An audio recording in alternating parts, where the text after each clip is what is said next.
sobe o som, entra no clima, mãe de atleta. Toda vez que se falava da questão mental, eles falavam de uma certa maneira, assim, errou tal pênalti, foi o psicológico. Com certeza foi o psicológico, ele deveria ter treinado mais, deveria ter trabalhado melhor a confiança, mas pouco se trabalhava isso, mas era assim, um atleta... Superficial, né? Muito. O atleta tem que se esforçar mais, então ninguém sentava com o atleta para trabalhar sobre isso ou perceber as próprias emoções. Então hoje, todo mundo está começando a perceber, né, muito mais por falas de atletas, por falas de técnicos, que é muito importante também ter essa fala do técnico diante disso, e de pessoas ao redor esse cuidado, e aí começaram a perceber que assim, opa, a gente precisa começar a trabalhar também essa parte psicológica. Então, até tem técnicos com quem eu trabalho, eles falam assim, não, o horário da terapia é um horário de treino, um horário muito legal, que isso aí, muito. E eles falam assim, o horário da terapia, você não pode faltar. Você tem que estar lá, você tem que estar lá a cada 15 dias, você tem que estar lá toda semana. Tem dúvidas, pergunta. Então, essa comunicação e da rede de apoio, ter realmente esse apoio do trabalho é muito importante. Os clubes terem enxergado que necessita, né? Que é muito importante. Exato. Né? Se você não trabalhar, não adianta você falar que precisa. Não, e quantos atletas não pararam por muitas questões e que não se falava sobre isso, né? Falava diante de outros assuntos. Ou escondia isso ou aparecia de outras formas, né, através de lesões, através de momentos de, não, simplesmente eu quero parar, não quero mais, ou jogava muito mal, e aí você começa a ver, é verdade. E aí você começa a ver que começa a perder ritmo, e aí aquilo ali demonstra muitas questões emocionais. Mas, antigamente, ninguém apontava o dedo e falava, olha... Teve alguns corajosos, né, que deu a cara a tapa e que assumiram que realmente a parte mental fez muita diferença a ponto de querer parar. E aí foi quando começaram a falar, não, peraí. Fora quando o problema também vem de casa, né?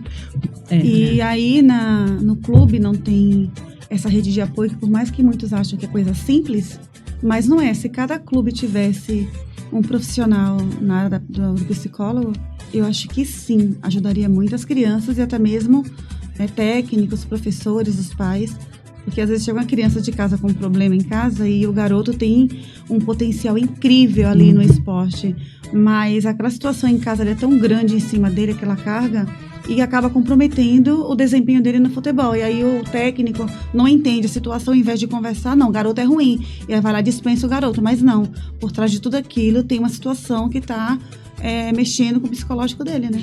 E entra aí no... Peraí, deixa eu só te entregar a caneca. Obrigada. Você vai querer beber uma aguinha, e aí você não vai ter. Obrigada. Obrigada. Ai, que linda. Mas isso também entra num pouco o ponto do que todo mundo, quando fala sobre psicologia do esporte, as pessoas têm uma ideia de que nós só vamos trabalhar a área do esporte. A área do esporte. Ou só vamos trabalhar habilidades ou ferramentas mentais para você conseguir bater um pênalti bem. A concentração, a atenção ali. Mas muitas vezes, maioria das vezes ainda, o atleta ele não vai me trazer isso. Ele vai me trazer outros fatores. Como você falou no começo, é uma pirâmide de situações, né, que vem ocasionando tudo isso. Não é só a questão do campo, né? Porque às vezes onde era para ele ter apoio, que era em casa, é onde ele tem mais cobrança às vezes. Exato. Assim, já quantas e quantas vezes atletas com quem eu trabalho que chegaram e falavam, Fernanda, eu preciso falar o que está acontecendo em casa. Ou um processo de luto, né? Algum ente querido veio a falecer, ou está num processo, está doente e tudo mais. Independente da idade, o ser humano sente, assim, tanto criança quanto adolescente, quanto adulto. Adulto ainda tem um pouco mais essa facilidade e habilidade de falar diante de algumas coisas, e mesmo assim a gente começa a criar muitas barreiras para se falar. Mas a criança, ela apresenta de outras maneiras. Apresenta dentro de casa, sem muita vontade de fazer as coisas. Não quero comer. Então, tem alguns sintomas. Acontece uma regressão naquela criança de várias formas. Então, tem alguns sintomas que vão aparecendo ali na criança que pode ser alguma coisa no ambiente e que aí ele não vai render dentro do esporte. Ele não vai render, ele não vai aproveitar, ele não vai se divertir.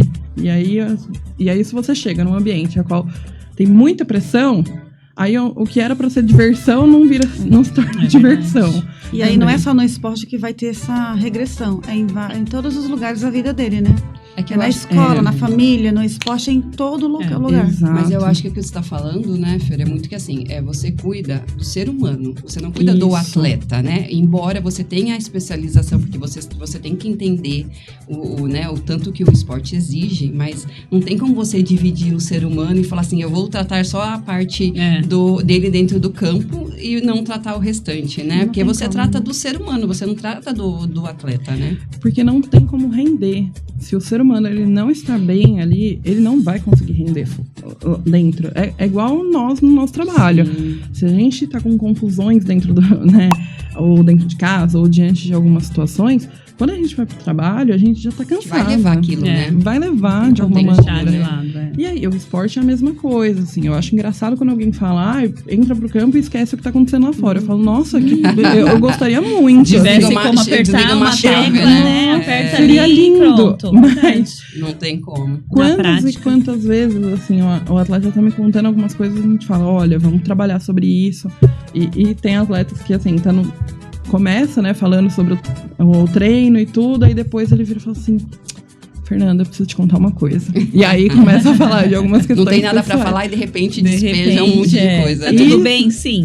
Porém... Esse daí é quando você sabe que o atendimento vai render. Quando ele fala assim, não tenho nada pra falar, não. Aí você espera 50 minutos de fala que vai ter. E o que eu achei muito legal que você falou agora, que assim, falava-se muito de psicologia, da parte mental. Só que eu acho que hoje em dia perceberam que assim, não adianta só falar. É o que nem você falou, faz parte do treino. E é o que você estava falando mesmo. Eu faço assim, faz parte do treino por quê?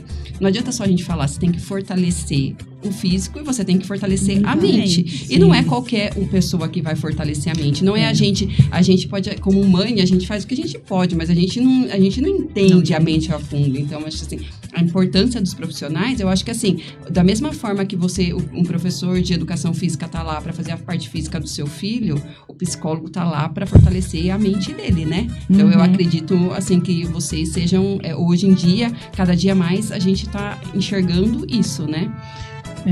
Eu falo que quando eu sento com um atleta para começar a trabalhar, por exemplo, a confiança, né? Porque isso é clássico. A primeira coisa que o atleta fala no atendimento, fala assim, não, Fernanda, a primeira coisa que eu quero trabalhar é minha confiança. Eu falo, vamos lá. Falei, vamos com calma, que é um processo. Tem atleta que não gosta que eu fale isso, mas é um processo, não tem o que falar. Não tem uma pílula mágica, não né? Não tem uma coisa. Eu gostaria muito, gente, que não tivesse. Sim, eu falo pra eles isso. Eu gostaria que abrir um capítulo e falar só disso e falar, esse aqui é o resultado. É 1 mais 1 é igual a 2. Mas, infelizmente, não é isso. Tem muitos fatores que podem acontecer e tudo.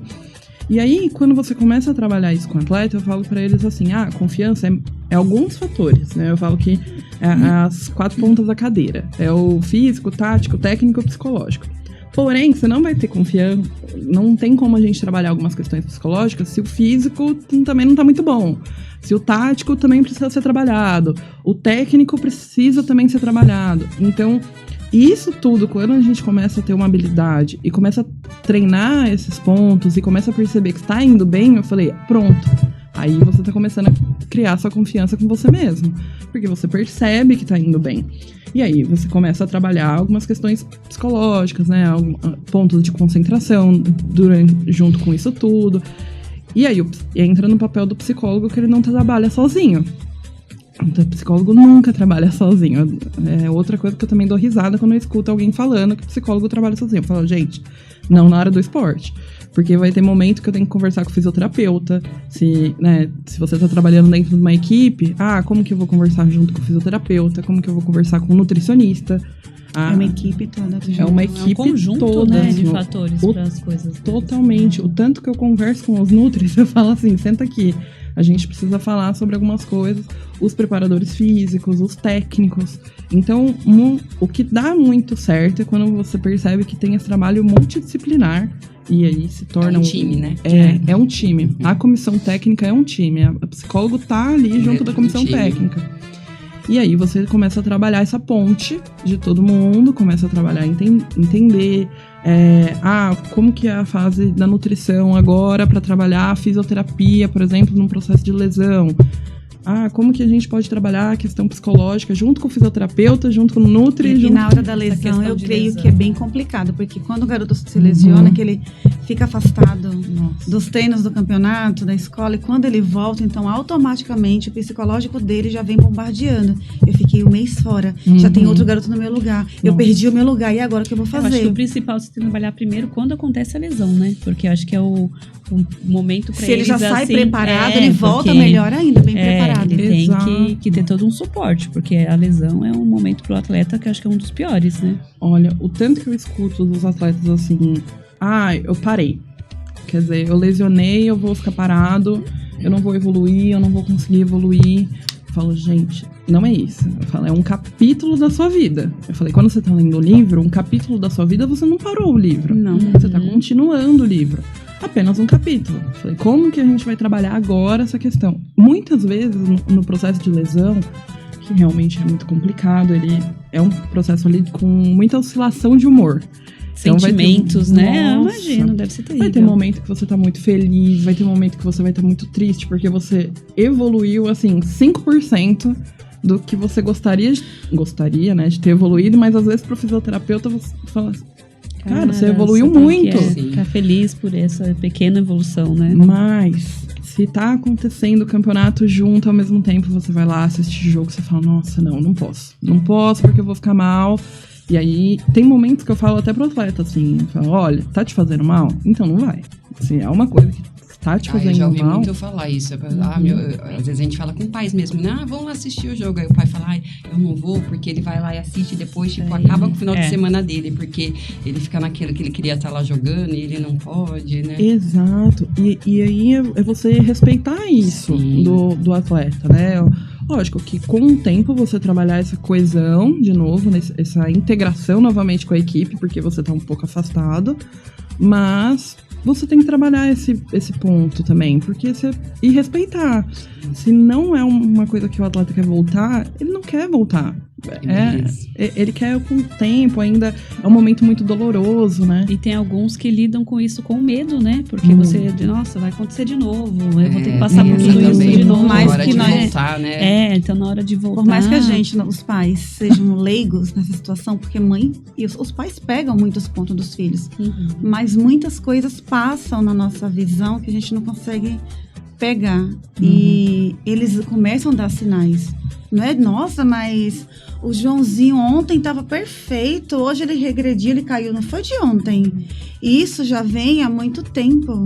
Ele já vem dando sinais de comportamento, só que às vezes os pais não querem ver, né, a palavra certa, mas às vezes a correria do dia a dia acaba que, é normal, porque ele está crescendo, está na adolescência, a puberdade, então o comportamento é normal, de ficar mais agitado.